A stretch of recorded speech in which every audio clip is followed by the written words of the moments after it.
abrir no primeiro livro de Reis, capítulo 18, versículo 30. 1 Reis 18 e 30. Eu quero mandar um abraço a todos os nossos irmãos que nos acompanham aí pelo YouTube. Deus abençoe cada um de vocês, suas famílias, seus lares. Eu não sei se o pastor Jorge está lá nos acompanhando. Está acompanhando? Pastor Jorge, a gente está com saudade do senhor, está lá na Suécia, foi ali pertinho ele, né? Que Deus abençoe pastor Jorge, irmão Jordélio lá em Porto Seguro com a irmã Ana, né? Os irmãos que estão no lar agora, que a presença do Espírito Santo seja derramada sobre cada um de vocês. O marido, a irmã Aline, Deus abençoe. O Chaveirinho lembrou da senhora aqui, né? Chaveirinho, Deus abençoe, Aline. Deus abençoe, saúde para você. Amém? É bom demais isso, né? Quem encontrou a palavra diz amém? A palavra diz assim: então Elias disse a todo o povo: aproximem-se de mim. O povo aproximou-se. E Elias reparou o altar do Senhor, que estava em ruínas. Amém? Feche os teus olhos. Senhor, obrigado pela tua presença nesse lugar. A tua presença aqui é a resposta à intenção de cada coração aqui nessa noite. Porque o Senhor está onde os teus filhos te buscam. O Senhor está onde os teus filhos se reúnem em torno do santo nome de Jesus. Obrigado, Deus.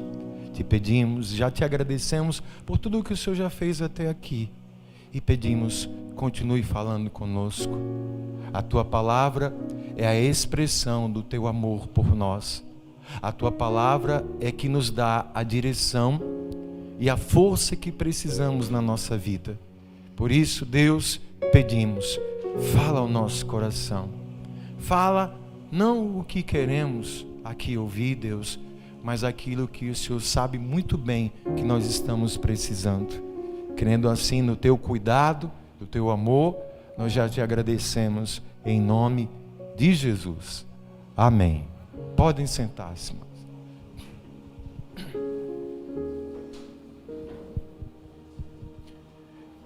Irmãos,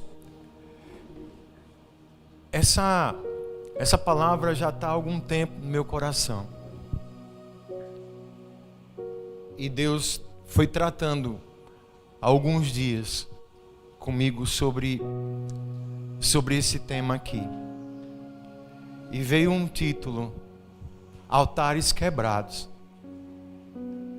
E em cima disso que Deus trouxe no meu coração, aí vem reflexões para a nossa vida. Para quem não conhece, vamos entender esse momento aqui.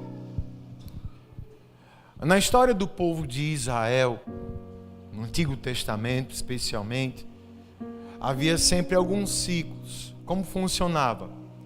O povo voltava-se para o Senhor, o povo ouvia os profetas do Senhor, o povo era conduzido pelos profetas de Deus e obedecia os mandamentos. E nesse tempo havia paz, havia bênçãos, havia prosperidade, havia vitórias. Mas geralmente o povo, quando acontecia ou do profeta morrer, ou via algum tipo de situação que desviava a atenção, o povo se afastava da presença de Deus.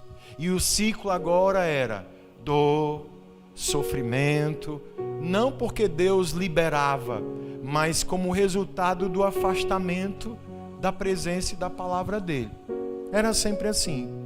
Mas Deus, que sempre nos ama e nunca projetou nem quis o nosso sofrimento, ele sempre levanta os profetas. Ele sempre, através dos profetas que ministram a sua palavra, ele traz sempre a palavra de direção. E um desses profetas aqui, da história de hoje, do momento aqui, é Elias. Elias foi levantado nesse tempo. O rei de Israel, chamado Acabe, eu até né? Achei interessante. Esse nome, esse rei, desculpe o trocadilho, mas quase acaba com Israel, devido a alianças erradas que ele fez. Ele se casou com uma rainha que não tinha nada a ver com os princípios de Deus, a Jezabel, que adorava vários deuses. O principal deles era um tal chamado de Baal, que como ritual eles ofereciam até crianças em sacrifício. E foi esse atropelo. Diante disso, o Senhor levantou Elias, e Elias ele fez uma oração. Ele orou a Deus para que não chovesse na terra até o dia que ele dissesse que era para chover de novo. E Deus ouviu essa oração. Nesse período, já tinha 3 anos sem chuva. O que é que acontece quando não chove? Vem seca, vem fome, vem desgraça, vem miséria. Não satisfeita com isso, a Jezabel, ela empenha em perseguir e matar todos os profetas de Deus. Um sacerdote chamado Obadias, ele ainda conseguiu esconder 100. Em 2 cavernas colocou lá 50 escondidas em uma, 50 escondidas em outra. Mas só Elias topou a parada de enfrentar essa situação.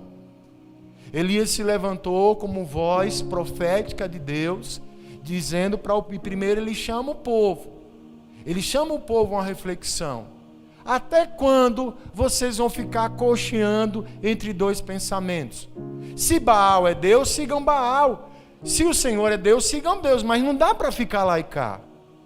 E ousadamente, ele desafia Jezabel e os sacerdotes delas, os famosos 4, e foram 450 profetas de Baal. Ele reúne o povo, chama os profetas e propõe um desafio. Vamos oferecer um sacrifício. Vamos pegar um animal, vamos colocar num altar e cada um vai orar ao seu Deus. O Deus que mandar fogo do céu e consumir o sacrifício, esse vai ser o Deus que vocês vão servirem. E o que acontece? Topamos o desafio. Elias, estrategicamente, dá a vez aos profetas de Baal.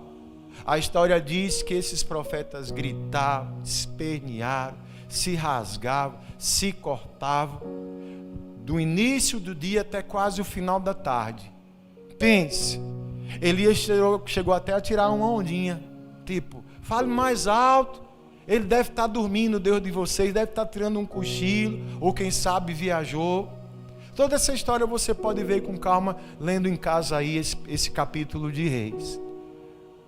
E quando chega finalmente que os profetas se esgotam e nada de fogo do céu, vem a vez do profeta Elias. Já adiantando o final, dando um spoiler do que vai acontecer, vocês já imaginam? Deus ouve a oração de Elias. Elias clama ao Senhor. E a palavra diz que o Senhor manda fogo do céu, consome ali o sacrifício. E não só isso, antes ele tinha mandado derrubar água, fazer umas valetas assim ao redor do altar, encher de água. E a palavra diz que o Senhor mandou fogo e consumiu tudinho. E o povo ficou, só o Senhor é Deus, só o Senhor é Deus. Maravilha, não é? Mas o que o Senhor me chamou a atenção nessa história é o que exatamente está nesse versículo que a gente acabou de ler. Antes do fogo descer do céu, antes do milagre acontecer, algo muito interessante Elias fez. Ele reparou que o altar do Senhor estava em ruínas, estava quebrado. E antes dele orar a Deus, antes dele clamar, primeira coisa, ele pede que o povo se aproxime dele. O profeta aqui representa o Senhor, representa a presença de Deus. Ei, Deus quer que a gente se aproxime dele. Amém? E nisso, quando o povo se aproxima, a palavra diz que ele vai e conserta o altar antes de mais nada. Por quê, amados? Eu achei tão interessante, eu fiz uma pesquisa a respeito de definições de altar. O que significa, o que é o altar? A gente, quando fala de altar, na cabeça da gente vem essa plataforma aqui, né? Que no sentido literal de significado é um lugar alto. Você fica num destaque porque você está num ponto mais elevado, você está mais alto. Mas num contexto aqui de altar, essa definição para a gente só entender melhor. O altar é o lugar onde Deus escolhe para que os seus filhos o adorem. O altar é feito de pedras brutas para que a fonte da adoração comece em Deus e termine em Deus. Ele serve também para apresentar o nosso sacrifício a Deus. Então o altar é onde a gente adora a Deus, é um vínculo, um elo, um instrumento de adoração a Deus. E o altar também é um lugar onde nós oferecemos sacrifícios para Deus de adoração e de louvor. Hoje, o nosso altar, ele não é o altar feito de pedra. O altar que nós entendemos hoje por meio da palavra, e quando Jesus vem, ele mostra que o nosso altar hoje é o nosso coração. E o nosso coração é o alvo da atenção de Deus. Deus sonda os nossos corações. Deus conhece os nossos corações. E se eu desejo adorar a Deus, se eu desejo que Deus derrame sobre mim o seu poder, da sua presença, da sua bênção, daquilo que eu preciso, o meu altar, ele tem que estar, meu altar não pode estar quebrado, meu altar não pode estar em ruínas. Quem está entendendo isso aí? Eu tenho que dar uma olhada como está o altar, porque do contrário, eu posso achar que eu estou adorando a Deus, que eu estou oferecendo sacrifícios a Deus e Deus está recebendo quando Ele não está. Porque antes de adorar, antes de oferecer algo ao Senhor, eu preciso olhar como é que está o altar. Eu preciso dar uma avaliada como está o meu coração. E tem coisas, por que eu tenho que olhar? Porque tem coisas que se a gente não cuida, vai quebrar. E tem muita coisa que pode quebrar o nosso coração, que pode quebrar o nosso altar. Eu, orando ao Senhor, tem muita coisa, mas Ele tratou aqui com algumas, para a gente refletir. Pastor, o que é que pode quebrar um altar, deixar um altar em ruínas? Falta de comunhão com Deus. Às vezes a gente fala assim, falta de comunhão com Deus. Pastor, eu tenho comunhão com Deus. Eu oro, eu venho para a igreja, eu não perco um trabalho na igreja, eu oro, eu clamo, eu busco, eu canto louvor, eu faço tanta coisa, eu adoro a Deus, sabe? Mas aí vem o que Jesus fala para a gente refletir, que está lá em Mateus 15:8. Jesus diz assim: esse povo me honra com os lábios, mas o seu coração está longe de mim. Em vão me adoram. Seus ensinamentos não passam de regras ensinadas por homens. Olha o que Jesus está falando aqui. Jesus, por conhecer o nosso coração, por enxergar o nosso coração, Ele fala, o povo me honra com os lábios, mas o coração está longe. O coração não está em mim. E essa adoração é em vão. Ele não recebe. Amados, talvez uma das coisas mais terríveis que a gente possa viver é achar que está tudo bem na nossa vida com Deus quando não está. É a gente imaginar que está fazendo tudo certo, tudo tranquilo diante de Deus, adorando, clamando, quando não está. Quando ele diz aqui, seus ensinamentos não passam de regras ensinadas por homens. O que é isso? É onde entra muitas vezes a nossa preocupação do contexto tão somente religioso, de um costume prático, humano, coisas que se inventa, que se fala.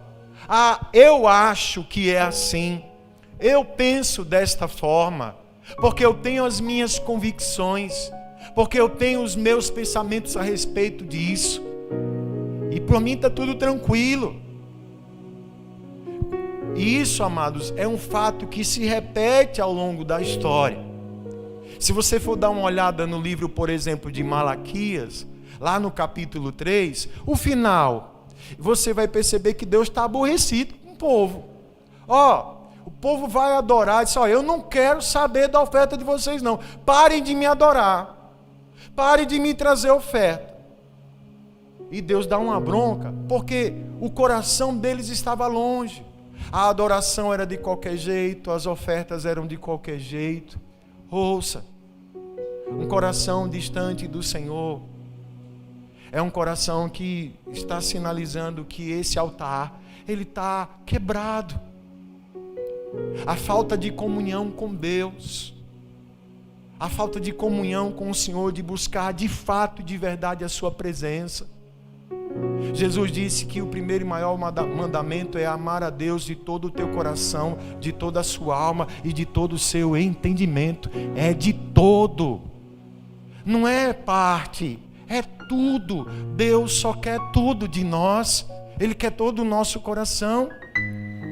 Amém, amados? E isso vai refletir em outra coisa que quebra o altar. Se eu não tenho comunhão, se a minha comunhão com Deus é comprometida, consequentemente a minha comunhão com o próximo também vai ser afetada.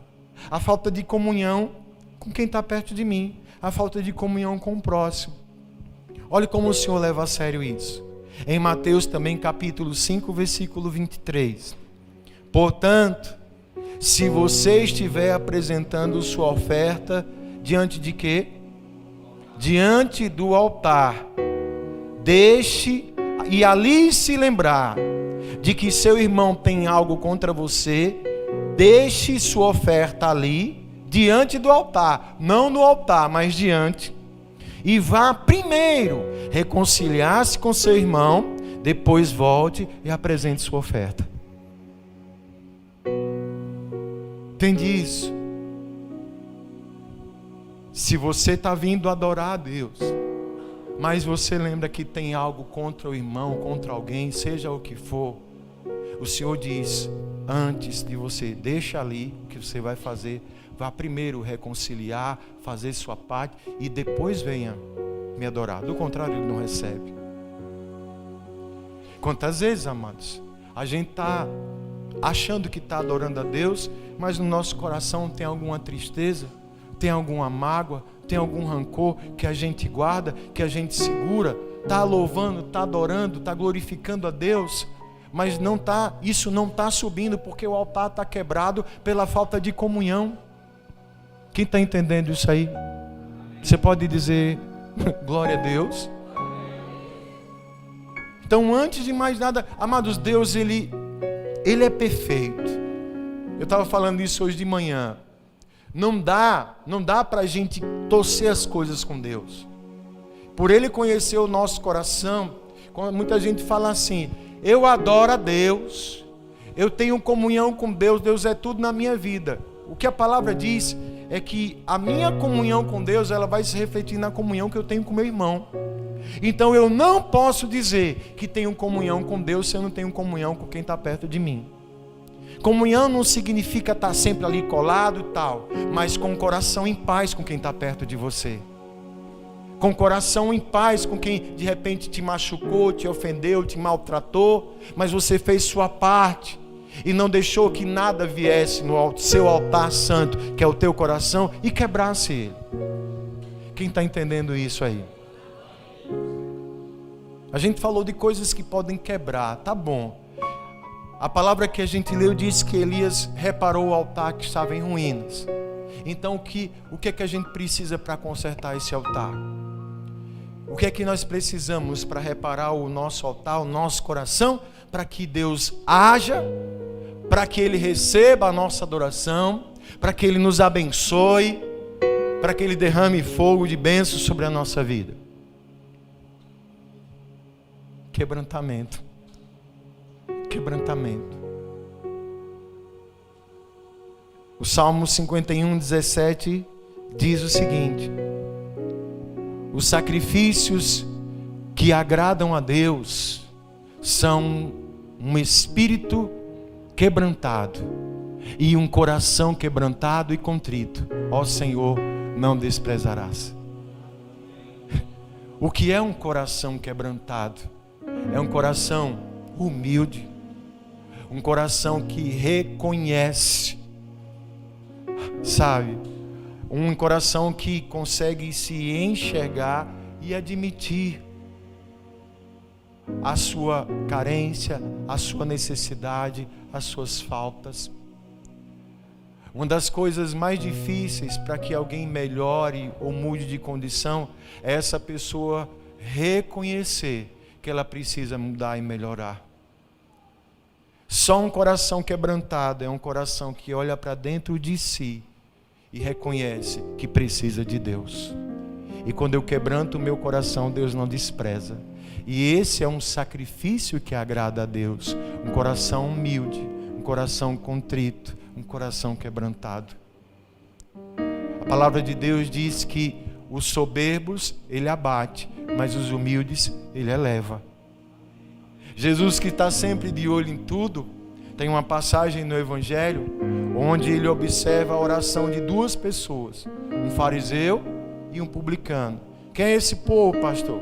Os fariseus eram as autoridades religiosas da época, os conhecedores da lei, os detentores da lei, o povo crentão mesmo, que se achavam os santos. E os publicanos eram uma classe extremamente discriminada da sociedade, porque eram pessoas que eram do povo lá de Israel, mas se submeteram ao jugo dos romanos e eles eram cobradores de impostos. E muitos deles eram conhecidos por extorquir dinheiro do povo, por cobrar imposto a mais. Ninguém gostava de publicano. E Jesus observa esses dois orando. O fariseu orando: Senhor, graças te dou, porque sou teu servo, obedeço a sua palavra, dou o dízimo de tudo que eu tenho e não sou como esse publicano pecador. A oração do publicano, a palavra diz que esse homem simplesmente de joelhos, com a cabeça baixa, ele bate no peito dizendo: Senhor, tem misericórdia de mim que eu sou pecador. Jesus disse: aquele que se exalta será humilhado, e aquele que se humilha será exaltado. Deus não ouviu a oração do fariseu, mas ele justificou o publicano pela sua oração. Sabe, amados, o primeiro grande passo para uma reparação no altar do nosso coração é o reconhecimento que a gente precisa do Senhor. Pense, meu Deus, como a gente está longe de ser perfeito. Eu sempre falo isso, eu não sou perfeito, não tem ninguém perfeito aqui, mas a gente está procurando seguir aquele que é perfeito, que é Jesus. E olhando para Ele, autor e consumador da nossa fé, Ele nos ensina esse caminho. Quanto mais um coração quebrantado, mais facilidade para Deus trabalhar na nossa vida, para Deus abrir os nossos olhos, para Deus operar, nos restaurar, Martinha. Deus não despreza um coração quebrantado. Às vezes, Ele vai até permitir determinadas situações para quebrar para consertar. É igual a história do oleiro e do vaso. Jeremias, vá à casa do oleiro que eu quero mostrar uma coisa para você. Desce lá, está lá o oleiro fazendo um vaso, o vaso sai meio troncho, ele pega ali, quebra e faz de novo. Elias, você viu o que o oleiro fez? Assim como o barro é na mão do oleiro, assim é a casa de Israel, meu povo nas minhas mãos. Se for necessário, eu quebro, mas para fazer um vaso novo, um vaso de honra, um vaso restaurado, está sendo cuidado e trabalhado pelas minhas mãos. Glória a Deus, glória a Deus. Restauração de altar, quebrantamento. A segunda, arrependimento. Arrependimento. Eu vi essa palavra uma vez daquele menino chamado Juliano Sano, uma ministração dele, que é lá do Livres para Adorar. Se você nunca ouviu, é um ministério de louvor abençoado. Quem conhece Livres para Adorar? Pesquise, é bom, né, irmão? Livres para Adorar é muito bom. E ele fala usando uma ministração sobre a questão de arrependimento, mostrando o que não é arrependimento, que a gente pensa que é. Arrependimento não é remorso. Arrependimento não é dor na consciência. Uma pessoa que tem dor na consciência não significa que ela se arrependeu. Uma pessoa que tem remorso não significa que se arrependeu. O arrependimento, ele se caracteriza por uma real mudança. Arrependimento não é sentir, é agir numa direção de mudança. É mudar o caminho. É o arrepender-se, é o mudar a direção. Eu saio de um caminho que me afastava do Senhor e procuro me aproximar de Deus. Eu me arrependi. O que eu fazia, não faço mais. Passo a fazer uma outra coisa agora diante de Deus. Isso é se arrepender. Lá em Tiago, capítulo 4, versículo 8. Ele pega pesado e é bom. Ele diz assim: aproximem-se de Deus e o que é que vai acontecer? Dá pra gente ensaiar melhor, né? Aproximem-se de Deus. Olha que coisa linda. Aí ele diz: pecadores, limpem as mãos, e vocês que têm a mente dividida, purifiquem o coração. Entristeçam-se, lamentem e chorem. Troquem o riso por lamento e a alegria por tristeza. Humilhem-se diante do Senhor e Ele os exaltará. O Senhor vai nos exaltar quando Ele vê em nós a nossa atitude de arrependimento, de mudança, de me aproximar diante do Senhor, de estar perto de Deus. Escute, perto de Deus tem luz, perto de Deus tem força, perto de Deus tem esperança, perto de Deus tem amor, perto de Deus tem cuidado, perto de Deus tem salvação, perto de Deus há vida. Então vamos nos aproximar do Senhor, vamos limpar as nossas mãos, vamos restaurar esse altar, vamos entregar o nosso melhor para Deus. Pastor, o que será o nosso melhor para Deus? A nossa vida. A nossa vida inteira. Olha o que ele diz, Atos 3,19. Arrependam-se, pois, voltem-se para Deus, para que os seus pecados sejam cancelados, para que venham os tempos de descanso da parte do Senhor, e Ele mande o Cristo, o qual lhes foi designado Jesus. Eita! E com isso, o altar está pronto. O altar está pronto para a gente clamar. O altar está pronto para a gente adorar. O altar está pronto para a gente fazer o nosso sacrifício para Deus e Deus responder e derramar bênção, derramar força, derramar direção, derramar unção. 2022 está ainda chegando, estamos na portinha ainda. Tem muita coisa, milagres do céu. Olhe, existe uma nuvem de bênçãos, carregada de bênção para ser derramada na nossa vida. Para a gente receber, eu só preciso dar uma olhada como é que está o meu altar. O meu altar. Deixa o do irmão cuidar o dele. Vamos cuidar do meu, vamos cuidar do seu. Veja se tem alguma coisa. Eu falei só de duas coisinhas aqui. Falta de comunhão com Deus, com o irmão. Mas tantas outras coisas podem causar prejuízo no coração da gente. O que é que falta para a gente tirar, para tratar? Com quebrantamento e arrependimento tem restauração. O altar fica pronto e Deus recebe a nossa adoração. Sempre que a gente sobe aqui, é o que eu sempre peço a Deus: Deus, receba. Não nos deixe iludidos achando que está tudo bem na nossa vida quando não está. Que a gente ofereça sacrifícios que agradem ao Senhor.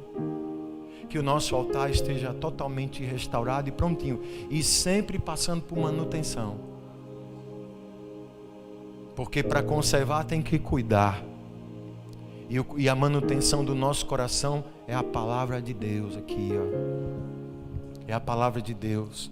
Não só lida, não só ouvida, mas praticada, mas obedecida, cumprida. Alguns dizem que é difícil, que é complicado, mas isso é desculpa. Porque a grande e maior dificuldade quem passou foi Jesus. E Ele cumpriu tudinho e preparou o caminho para nós.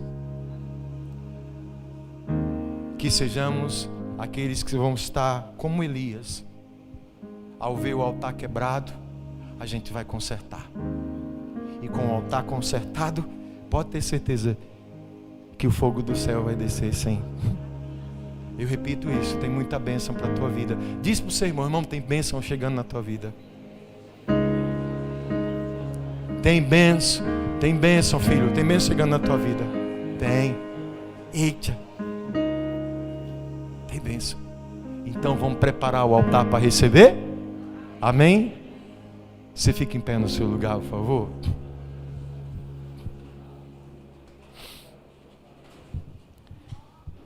Vamos orar? Feche os teus olhos, por favor. E tem uma conversa com Jesus agora, é você e ele, vá. Eu não vou orar agora não. Você vai fazer a sua oração. Tem aquela conversa com ele. Vamos pedir, Senhor, como é que está meu altar aqui? Eu sei que o Senhor tem promessas para a minha vida. Eu acabei de falar para o meu irmão que existem nuvens de bênção para ser derramadas sobre nós, sobre mim. Mas, Senhor, que eu possa dar uma olhada como é que está o meu coração. Hoje o altar não é de pedra. O altar é o coração. Somos nós. Deus, eu peço que o Teu Santo Espírito deixe tudo muito claro. Que haja esse entendimento. E nesse entendimento, assim como o profeta Elias, possamos restaurar aquilo que precisa ser restaurado. Que a nossa comunhão com o Senhor, ela vá além de regras humanas. Que caia por terra essa questão de religiosidade, rituais, liturgias que foram criações humanas. Não. Meu Deus, que o nosso coração esteja perto de Ti. Que os nossos lábios entrem em concordância com aquilo que está no nosso coração. Se eu falar, Senhor, eu Te amo, Tu és o Senhor da minha vida, que isso se reflita nas minhas atitudes. Senhor, que o Espírito Santo do Senhor traga à memória agora alguma pendência, algum sentimento, alguma ferida, alguma raiz de amargura causada por pessoas que às vezes podemos até dizer que está tudo bem, mas sabemos que no fundo não. Às vezes até mencionar o nome da pessoa traz um constrangimento, um mal-estar. Senhor, que em nome de Jesus isso caia por terra agora. Que o perdão seja liberado, para que seja liberado a Tua unção sobre esse altar, sobre esse coração, em nome de Jesus. Que haja quebrantamento, que haja arrependimento, que decisões estejam sendo tomadas agora, que em nome de Jesus os altares estejam aqui sendo restaurados e preparados para receber cada uma das promessas do Senhor. Em nome de Jesus, Pai, sobre cada vida aqui nessa noite eu profetizo bênçãos. Deus está te curando, Deus está te libertando, Deus está restaurando a sua vida, Deus está te abençoando. Mas ouça, não foi Deus que reparou o altar, foi Elias. Quem tem que consertar o altar sou eu e é você. Aquilo que é da nossa responsabilidade o Senhor não faz. Por isso, nessa noite, em nome de Jesus, tome essa decisão na sua vida e prepare o teu coração, porque Deus está prestes a derramar coisas lindas e maravilhosas sobre você. Eu oro, Deus, e abençoo cada vida aqui nessa noite, em nome do Pai, em nome do Filho, em nome do Espírito Santo de Deus.